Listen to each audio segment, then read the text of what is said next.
জাতীয় নির্বাচনে বিএনপির অসংখ্য নেতৃবৃন্দদেরকে নেওয়ার জন্য অনেক ধরনের চাপ সৃষ্টি করেছে, মামলা দিয়েছে, হয়রানি করেছে, গ্রেফতার করেছে, গ্রেফতার করেও কিন্তু কারাগারে নানান ধরনের হয়রানি করেছে, পরিবারকে হয়রানি করেছে।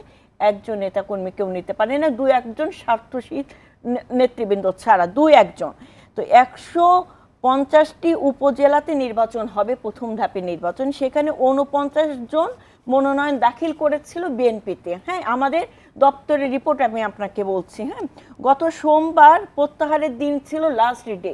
সেখানে 11 জন প্রত্যাহার করেছে। এখন আপনি দেখেন এই 150 জনের মধ্যে 49 জন, আপনার 49 জনের মধ্যে 11 জন প্রত্যাহার করেছেন এবং অনেকে ঘোষণা দিয়েছেন, প্রেস ব্রিফিং করেছেন, আমরা নির্বাচন করব না, নির্বাচন বিমুখ। এবং যারা প্রত্যাহার করেছে তাদেরকে পরের দিন কোর্টে সারেন্ডার দিতে গিয়েছে, তাদেরকে গ্রেফতার করে নিয়েছে।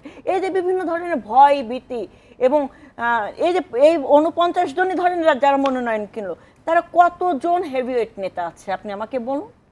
আমাদের দলের ভারপ্রাপ্ত চেয়ারম্যান দেশনায়ক জনাব তারেক রহমান নীতি নির্ধারক মণ্ডলী স্ট্যান্ডিং কমিটির মিটিংয়ে তিনি সিদ্ধান্ত জানিয়েছেন, দলের সিদ্ধান্ত সবার সাথে আলাপ আলোচনা করে একটা সিদ্ধান্ত জানিয়েছে এবং মাঠ পর্যায়ে সেটা জরিপ করা হয়েছে। একজন উপজেলা সাবেক চেয়ারম্যানও বলে নাই যে এই নির্বাচনে আমাদের যাওয়া উচিত। এটা মাঠ জরিপে। আমি আমার কথাটা শেষ করে নিই। দলের ভারপ্রাপ্ত চেয়ারম্যান তিনি সরাসরি সবার সাথে বাই ফোনে, ওভার ফোনে কথা বলেছেন। এখানে আপনার ভাইস চেয়ারম্যান আছেন সেন্ট্রাল কমিটির, তারপরে হচ্ছে বিভিন্ন পর্যায়ে সিনিয়র নেতৃবৃন্দরা আছেন, সাবেক উপজেলা চেয়ারম্যানরা আছেন, তারা তাদের মতামত দিয়েছেন। 288 জনের মতামত তিনি গ্রহণ করেছেন ওভার ফোনে। হ্যাঁ, এবং মতামত গ্রহণ করে সেখানে 10-12 জন হয়তো এই নির্বাচনে যাওয়ার মানে জাস্ট একটা মৌন সমর্থনের কথা বলেছেন, তাও বা পুরোপুরিভাবে না। সেই জায়গা থেকে দল একটা সিদ্ধান্ত নিয়েছে, আমরা এই নির্বাচনে যাব না। তো এখন এটা তো তৃণমূলের মতামতের বহিঃপ্রকাশ।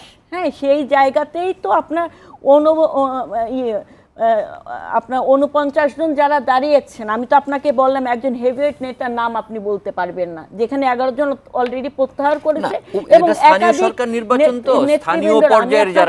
একটা কথা বলে একাধিক নেতৃবৃন্দরা তারা বলেছে যে মানে গণমাধ্যমে বলেছে যে আমরা এই নির্বাচনে প্রত্যাহার করব এবং এই নির্বাচনের সাথে আমরা সম্পৃক্ত না।